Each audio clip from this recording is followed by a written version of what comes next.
مشہور محدث حضرت سیدنا شیخ عبدالحق محدث دہلوی رحمۃ اللہ علیہ فرماتے ہیں حضور غوث الاعظم شیخ عبدالقادر جیلانی رحمۃ اللہ علیہ نے ارشاد فرمایا اگر شریعت نے میرے منہ میں لگام نہ ڈالی ہوتی تو میں تمہیں بتا دیتا کہ تم نے گھر میں کیا کھایا ہے اور کیا رکھا ہے.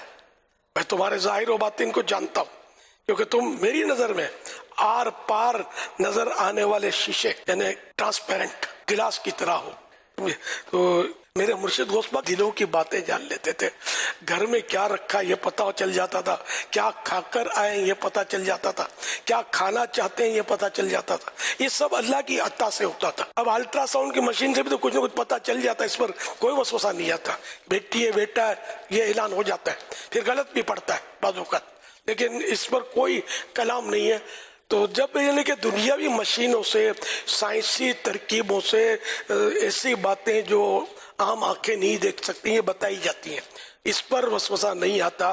تو اللہ کی دی ہوئی روحانی طاقت سے اگر کسی کو دل کی بات پتہ چل جاتی ہے, گھر کی بات پتہ چل جاتی ہے, آنے والی بات پتہ چل جاتی ہے, گزری ہوئی بات پتہ چل جاتی ہے, تو اس میں کیوں وسوسے آتے ہیں؟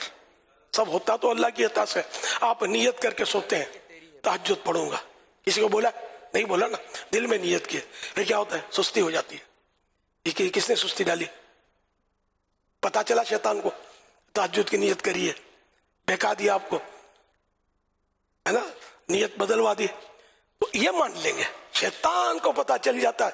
جب شیطان کو پتا چل جاتا ہے تو محبوب رحمان کو پتا نہیں چلے گا کیا؟ اور پھر جس کو اللہ اپنا پیارا بنا دے تو اس کو اگر پتا چل جائے اور وہ بتا دے کہ تو تہجد کی نیت سے سویا تھا لیکن تو نہیں اٹھا تھا, اور آپ یہ باقی پرفیکٹ ہو کہ آپ نے نیت کری تھی, تو پھر وسوسہ کیسے اندھیرے میں تیر مارا ہوگا؟ تو شیطان کے لیے بولنا اندھیرے میں تیر مارا تھا.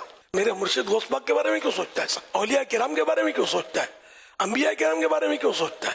کہ جس کو اللہ پاک نے اپنی رحمت سے نوازا اور ایسی آنکھیں دی جو ہماری آنکھوں سے بالکل ہٹ کر ہیں. میری آنکھیں دیکھنے کے لیے گلاس کی محتاج ہے, اگر گلاس ہٹا دو مجھے نظر نہیں آئے گا, یہاں نظر نہیں آتا پیچھے.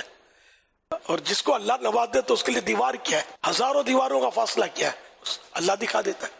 خود حضور غوث پاک کا ایک مشہور قصیدہ خمریہ جس کو قصیدہ غوثیہ کہتے ہیں, اس میں ایک بڑا پیارا شعر ہے, نظرت الى بلاد اللہ جمعا کخردلۃ علی حکم اتصالی.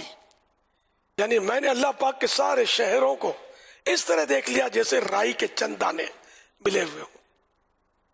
یہ اللہ نے دکھایا میرے مرشد کو, وہ نظر عطا, وہ نظر جلال عطا فرمایا اپنے فضل و کمال سے. صلو علی الحبیب صلی اللہ علیہ محمد.